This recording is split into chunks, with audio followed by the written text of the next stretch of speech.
Goeienaand almal en baie dankie dat jy hier op Vadersdag, die 21ste Junie, luister na hierdie oordeenking. Ja, vandag is dit die kortste dag in die jaar en vanaand is dit die langste nag en ook die donkerste nag van die jaar. Die seisoen is alweer besig om te verander, omdat die Here duisende jare dit beveel het. En mag ons as vaders ook vandag 'n verandering ondergaan in ons lewens, om ook, soos ons lees in 1 Samuel 9 vers 6, en die dienaar van Saul het hom geantwoord: maar kyk, in hierdie stad is 'n man van God. Maar wat is 'n man van God? Kom ons gaan kyk, sodat ons kan verander om hierdie man van God te wees.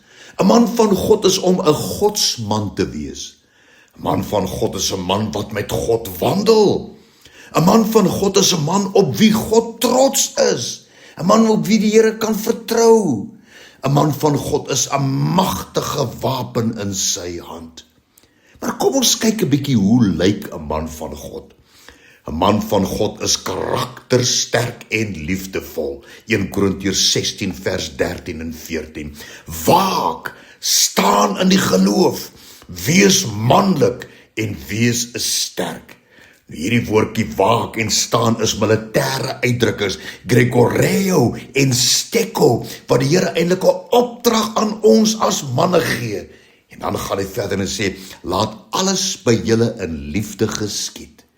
Hoe lyk 'n man van God?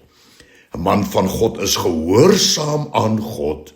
Handelinge 13 vanaf vers 22. En nadat die Here Saul afgesit het, het hy Dawid vir hulle verhef as koning, van wie hy ook gesê en getuig het: ek het Dawid, die seun van Isaai, gevind, 'n man na my hart, wat al my welbehae sal doen.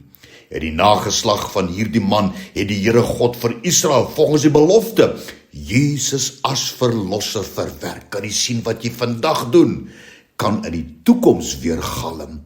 Hoe lyk 'n man van God? 'n Man van God is volwasse en nie kinderagtig in sy optrede nie. 1 Korintiërs 13 vers 11. Toe ek 'n kind was, het ek gepraat soos 'n kind. Ek het gedink soos 'n kind, ek het geredeneer soos 'n kind.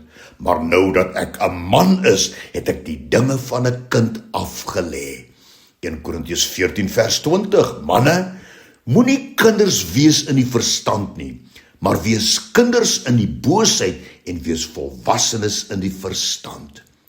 Hoe lyk 'n man van God? 'n Man van God is 'n man vir sy vrou. 1 Petrus 3 vers 7. Net so moet jy as man met jou vrou saamlewe, op 'n begripvolle wyse en met groot sagtheid en takt, met 'n intelligente agting vir haar. Sy mag dalk swakker as jy wees, maar sy is jou gelyke vernoot in die Here God se gawe van 'n nuwe lewe. Behandel haar met eer en respek, sodat jou gebede nie verhinder mag word nie. In die Griekse taal beteken hierdie nie verhinder mag word nie, 'n boom wat afgekap word. Kolossense 3 vers 19. Man van God, jy moet jou vrou lief hê en nie teen haar verbitter word nie.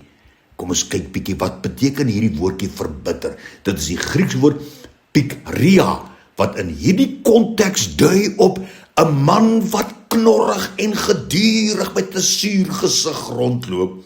'n Man met 'n skerp tong. 'n Man wat onvriendelik en sarkasties is. 'n Man wat sy vrou minag. 'n Man wat sinies en spottend teenoor haar is.